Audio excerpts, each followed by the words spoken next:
ఓం మహాగణాధిపతయే నమః. ఓం గురుభ్యో నమః. ఓం శ్రీమాత్రే నమః. పరమేశ్వర స్వరూపమైనటువంటి జ్యోతిష, వాస్తు మరియు ఇతర అనేకమైనటువంటి శాస్త్రములను మనకు అందించినటువంటి మహర్షులకి నమస్కారం.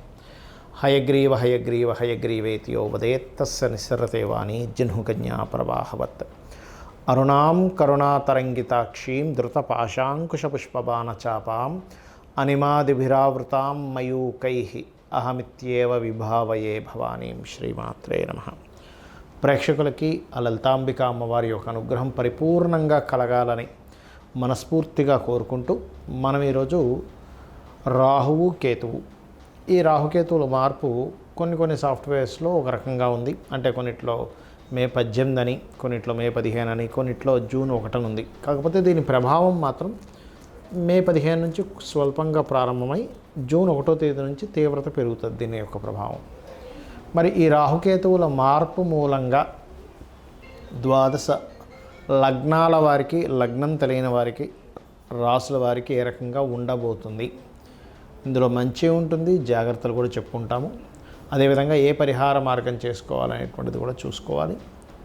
అయితే ఈ యొక్క విషయాలు చెప్తుంది నేనైనప్పటికీ కూడా చెప్పిస్తుంది సాక్షాత్ లలిత అమ్మవారిగా భావిస్తూ ఒక్కొక్క లగ్నం గురించి మనం తెలుసుకుందాం. వృశ్చిక లగ్నము, వృశ్చిక రాశి. వృశ్చికం వారి కనుక చూసుకున్నట్లయితే ప్రధానంగా ఇక్కడ కలిగేటువంటి ఫలితాల్లో ఈ కేతువు 11 ఏకాదశంలో ఉండేటువంటి కేతువు దశమంలోకి మారనున్నాడు. పంచమంలో ఉన్నటువంటి రాహు చతుర్థ స్థానంలోకి మారనున్నాడు. వీటి వల్ల కలిగేటువంటి ఫలితాలు ఏమిటి అని చెప్పి చూసుకున్నట్లయితే వృశ్చికం వారికి కొంత బిజినెస్లో కలుగుతున్నటువంటి కొన్ని ఆటంకాల నుంచి బయటపడడం జరుగుతుంది కేతు మార్పు వల్ల. అయితే ఈ లాభస్థానంలో ఉన్నటువంటి కేతువు దశమ స్థానంలోకి ప్రవేశిస్తున్నాడు కాబట్టి ఉద్యోగ సంబంధించిన విషయంలో మెడికల్ రంగాలు లేనట్లయితే కొన్ని మూలికా వైద్యాలు చేసేటువంటి వారికి, అకల్ట్ రిలేటెడ్ సంబంధించిన వాటిలో ఉండేటువంటి వారికి మంచి అనుకూలత ఏర్పడుతుంది, అందులో ఎటువంటి సందేహం లేదు. కాకపోతే కొంత ఉద్యోగ విషయంలో, అందులో ముఖ్యంగా గవర్నమెంట్ ఎంప్లాయీస్ ఎవరైతే ఉంటారో, మెడికల్ రంగాల్లో ఉండేటువంటి ఎంప్లాయీస్కి, ప్రభుత్వాన్ని అండర్టేకింగ్లో ఉండేటువంటి ఉద్యోగాల్లో ఉండేటువంటి వారికి కొన్ని మార్పులు చేర్పులు కూడా సూచిస్తున్నాయి. ఆ యొక్క ఉద్యోగాల్లో కొంత పేరు ప్రఖ్యాతులు కూడా వస్తాయి, అందులో ఎటువంటి సందేహం లేదు. అయితే ఈ పంచమంలో ప్రస్తుతం ఉన్నటువంటి రాహు చతుర్థంలోకి మారుతున్నాడు కాబట్టి ఎప్పటి నుంచో సంతానం కోసం ఇబ్బంది పడుతున్నటువంటి మీకు సంతాన సంబంధించినటువంటి విషయంలో కొంత ఊరట అనేటువంటిది లభించనుంది.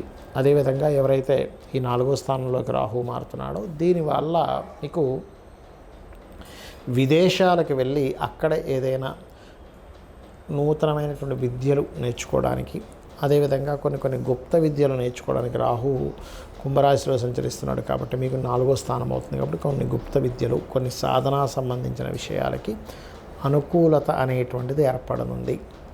అదేవిధంగా మరొక విషయం ఏంటంటే ఈ యొక్క విషయాల్లో ప్రధానంగా చతుర్థ స్థానం ఎప్పుడైతే అక్కడ ఉందో, ఎవరైనా కొంతమంది చూడండి ఈ ఎక్స్రేస్, డయాగ్నోటిక్ సెంటర్స్ ఇటువంటి వాటికి చాలా అనుకూలమైనటువంటి స్థితిగతులు చూపిస్తున్నాయి. ఇక కొన్ని రహస్య విద్యలు నేర్చుకోవడము, అకల్ట్ రిలేటెడ్ సంబంధించిన నేర్చుకోవడానికి అనుకూలంగా ఉంది.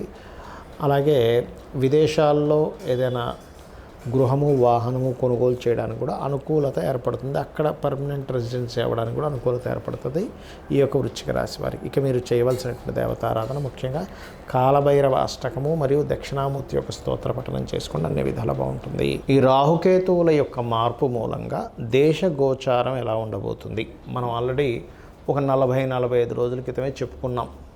అయ్యా కుజుడు కర్కాటక రాశిలో సంచరిస్తున్నాడు, నీచబడి ఉన్నాడు. ఈ మిలిటరీకి, ఈ యొక్క దాడులకి, అదేవిధంగా రక్షణ దళాలకి, అందులో ముఖ్యంగా నేవీలో ఉండేటువంటి వారికి కారకుడు యూట్యూబ్లో ఉన్నాయి వీడియోలు మీరు కనుక చూసుకున్నట్లయితే. అదేవిధంగా ఉగ్రవాదులకు కూడా నీచబడ్డ కుజుడు కారకుడు అవుతాడు కాబట్టి అటువంటి దాడులు జరుగుతాయని చెప్పుకున్నాం. అదే రకంగా మహర్షులు మనకి అందించినటువంటి శాస్త్రరీత్యా జరుగుతూ వస్తున్నాయి. ఇది మన గొప్పతనం కదా, అమ్మవారి యొక్క అనుగ్రహం అంతా కూడా. అయితే ఇక్కడ నేను చెప్పేది ఒకటే, ఈ దాడులకి ముఖ్యంగా ఈ రాహుకేతువులు ఎప్పుడైతే రాహు మనకి కుంభంలోకి రావడము, కేతువు సింహరాశిలోకి ఎంటర్ అయ్యి కుజుడితో ఎప్పుడైతే కలుస్తున్నాడో దీని మూలంగా మంచి ఉంది, ప్రపంచవ్యాప్తంగా కొంత జాగ్రత్త పడాలి. ఏమిటవి? ఎప్పుడైనా కేతువు గనక కుజుడితో సంబంధం కలిగితే, అందులో ముఖ్యంగా సింహరాశి అనేటువంటిది ప్రార్థనా స్థానాలు, మరియు సింహరాశి అనేటువంటిది మెడిటేషను, సహజ పంచమ స్థానం కాబట్టి మనం ధ్యానం చేసుకునేటువంటి ప్రదేశంగా కూడా చెప్తూ ఉంటాం. కాబట్టి ధ్యాన ప్రదేశంగా కనుక మనం చూసుకున్నట్లయితే పర్టికులర్గా ఇక్కడ ఎప్పుడైతే మే 15 నుంచి ఈ కేతువు వస్తున్నాడో, అదేవిధంగా జూన్ నుంచి కాస్త కుజుడు కూడా కనెక్ట్ అవుతున్నాడో, ఇక్కడ ప్రధానంగా మనం చూసుకోవాల్సింది ప్రార్థనా మందిరాల మీద ఇప్పుడు మనకి జరుగుతున్న అటాక్లన్నీ కూడా పహల్గాం దాడి తర్వాత కొంచెం ఈ స్పిరిచువల్ కేంద్రాల మీద, అది సిక్కులది కావచ్చు, లేకపోతే మన హైందవులది కావచ్చు, ఎవరిదైనా సరే ప్రార్థనా మందిరాల మీద ఆ యొక్క అటాక్స్ అనేవి జరుగుతాయి. ఒక్కొక్కసారి మన వాళ్ళు వేసేటువంటి అటాక్స్లో కూడా ముఖ్యంగా మనం గతంలో చెప్పుకున్నాం, పెహల్గాం తర్వాత యుద్ధం కంటే కూడా ఎక్కువ అటాక్స్ జరుగుతాయి అనేటువంటిది. ఆ రకంగానే అటాక్స్ జరుగుతూ ఉన్నాయి. అయితే ఇక్కడ ఏంటంటే ఈ కుజకేతువులు కలిసినప్పుడు మాత్రం కాస్త ఈ ప్రార్థనా మందిరాల మీద కావచ్చు, ఆలయాల్లో కావచ్చు, క్షేత్రాల మీద కావచ్చు ఎక్కువ ప్రభావం ఉంటుంది. కాబట్టి నేను చెప్పేది ఫస్ట్ నుంచి కూడా చెప్తున్నాను, అయ్యా ఈ భారతదేశానికి సముద్ర తీరాల్లో ఉండేటువంటివి లేదా పాకిస్తాన్ దగ్గరలో ఉండేటువంటి ప్రాంతాలు కాస్త అప్రమత్తంగా ఉండాలి. అందులో ముఖ్యంగా క్యాపిటల్ సిటీ ఏదైతే ఉందో, మనకి క్యాపిటల్ అయినటువంటి ఢిల్లీ ప్రాంతం కూడా జాగ్రత్తగా ఉండాలి అనేటువంటిది. అయితే ఇక్కడ చూసుకున్నట్లయితే మరి ఏం చేయాలి? అందరూ కూడా దక్షిణామూర్తి స్తోత్రము, కాలభైరవ అష్టకము ఎక్కువగా చేసుకుంటూ ఉండాలి.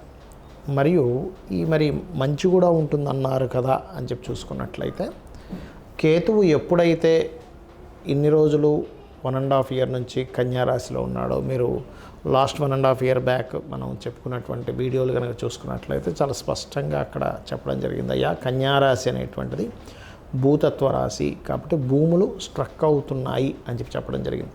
అలా అదేవిధంగా చూసుకుంటే రియల్ ఎస్టేట్ అంతా కూడా ఫాస్ట్గా వెళ్తున్న రియల్ ఎస్టేట్ కొంత స్లో డౌన్ అవ్వడం జరిగింది. ఎప్పుడైతే ఈ కేతువు కన్యారాశి నుంచి సింహరాశిలోకి మారుతాడో, ల్యాండ్స్ రేట్స్ మళ్ళీ మూమెంట్ అనేటువంటిది ఉంటుంది. అంటే ఇప్పుడు చూడండి, రేట్లు ఆగిపోయి లేకపోతే అమ్ముడు పోక రియల్ ఎస్టేట్లో వ్యాపారాల్లో ఉండేటువంటి వారు ఎవరైతే ఇబ్బంది పడుతున్నారో అవన్నీ కూడా కొంత మూమెంట్ అనేటువంటిది వస్తుంది. అదేవిధంగా ఎప్పుడైతే ఈ రాహు కుంభంలోకి ఎంటర్ అవుతున్నాడో, సాఫ్ట్వేర్ రంగానికి ఒక రెవల్యూషన్ కూడా ఇస్తాడు రాహు. ఎందుకంటే కుంభరాశి అనేటువంటిది ఏదైతే ఉందో బిజినెస్ సైన్గా చెప్తూ ఉంటారు. ఆన్లైన్ త్రూగా పెరిగేటువంటి ఇంకా డిఫరెంట్గా ఏఐ కావచ్చు, ఇట్లాంటివన్నీ కూడా పెరుగుతాయి చెప్పాలంటే. అయితే ఇక్కడ ఈ కేతువు మరి మనకి కన్యారాశి నుంచి సింహరాశిలోకి ఎప్పుడైతే ఎంటర్ అవుతున్నాడో, ఇది కొంతవరకు విపరీతంగా పెరుగుతున్నటువంటి బంగారు ధరని కొంతవరకు బ్రేక్ వేస్తుంది, కొంత తగ్గిస్తుంది కూడా. అయితే మీరు గమనించినట్లయితే ఒక 3 సంవత్సరాల నుంచి దాదాపుగా 35-40 వేలు పెరిగిందండి. మీరు 1 monthలోనే 10,000 పెరిగింది గోల్డ్ రేట్. 90 దగ్గర ఉండేది 1 lakh దాకా వచ్చేసింది.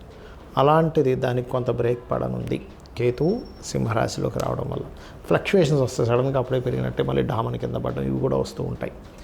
కాబట్టి ఈ రాహుకేతువుల వల్ల మనకేంటంటే సూక్ష్మానికి కారకుడు రాహు, సూక్ష్మ సంబంధంగా జరిగేవి కొన్ని జరుగుతూ ఉంటాయి. అలాగే ఇందాక నేను చెప్పినట్టుగా కాస్త ఈ పుణ్యక్షేత్రాలకు వెళ్ళినప్పుడు ఇట్లాంటి విషయాల్లో కొంత జాగ్రత్తగా ఉంటూ ఉండాలి. అయితే ఈ యుద్ధ సంబంధించినటువంటిది మీరు ఈ సంవత్సరం విశ్వవసునామ సంవత్సరం రాజుకి కారకుడు రవి, మంత్రికి కూడా రవి కారకుడు, అందుకని చాలా ప్లానింగ్గా చేస్తూ ఉంటారు. కాకపోతే సైన్యాధిపతి శని అయ్యాడు కాబట్టి ఏదో ఒక అటాక్ జరిగింది ఆగిపోయింది అన్నట్టుగా ఉండదు, ఇది కంటిన్యూ అవుతూ ఉంటుంది. ఎందుకంటే శని లాంగ్ టర్మ్ కారకుడు కాబట్టి మీన రాశిలో ఉన్నంత కాలము కూడా, అంటే ఒక 2-2.5 సంవత్సరాల పాటు, ఒక 2-3 నెలలు తీవ్రంగా ఉన్నప్పటికీ ఒక 2-2.5 సంవత్సరాల పాటు ఏమవుతుంటుందంటే అది సాగుతూ ఉండడం, మళ్ళీ అయిపోయింది కదా అనుకుంటే మళ్ళీ వాళ్ళు ఏదో అటాక్ చేయడం, మన వాళ్ళు తను తిప్పి కొట్టడం, ఇట్లాంటివి జరుగుతూ ఉంటాయి. కాబట్టి నేను చెప్పేది ఒకటే, అందరూ కూడా ఎవరెవరైతే సముద్ర తీర ప్రాంతాల్లో ఉంటారో, అంటే ఇటు సైడ్ పాకిస్తాన్ వైపు ఉండే సముద్ర తీర ప్రాంతం కావచ్చు, పాకిస్తాన్ దగ్గరలో ఉండే ఊళ్ళల్లో ఉండే వాళ్ళు కావచ్చు, లేకపోతే ఇటు సైడ్ ఈ వైజాగ్, వెస్ట్ బెంగాల్, లేనట్లు ఒరిస్సా ప్రాంతాల్లో ఉండేటువంటి వారు కావచ్చు, ఢిల్లీ ప్రాంతాల్లో ఉండేటువంటి వారు కావచ్చు, ప్రధానంగా జాగ్రత్తగా ఉండాలి. హైదరాబాద్కి ఈ యుద్ధ సంబంధించిన వచ్చి పడవు, కానీ కొంచెం స్లీపర్ సెల్స్ వల్ల, మరియు ఎవరైనా ఇప్పుడు మనకి చూడండి, మనకి లాస్ట్ టైం గోకుల్ చాట్ ఇట్లాంటి వాటిలో జరిగింది. అలా కాస్త జనాలు ఎక్కువగా తిరిగేటువంటి ప్రదేశాల్లో కొంత జాగ్రత్తగా ఉంటూ కాలభైరవ అష్టకము మరియు అదేవిధంగా దక్షిణామూర్తి స్తోత్రం కనుక మీరు పఠనం చేసుకున్నట్లయితే అన్ని విధాలా మీకు బాగుంటుంది. శ్రీమాత్రే నమః.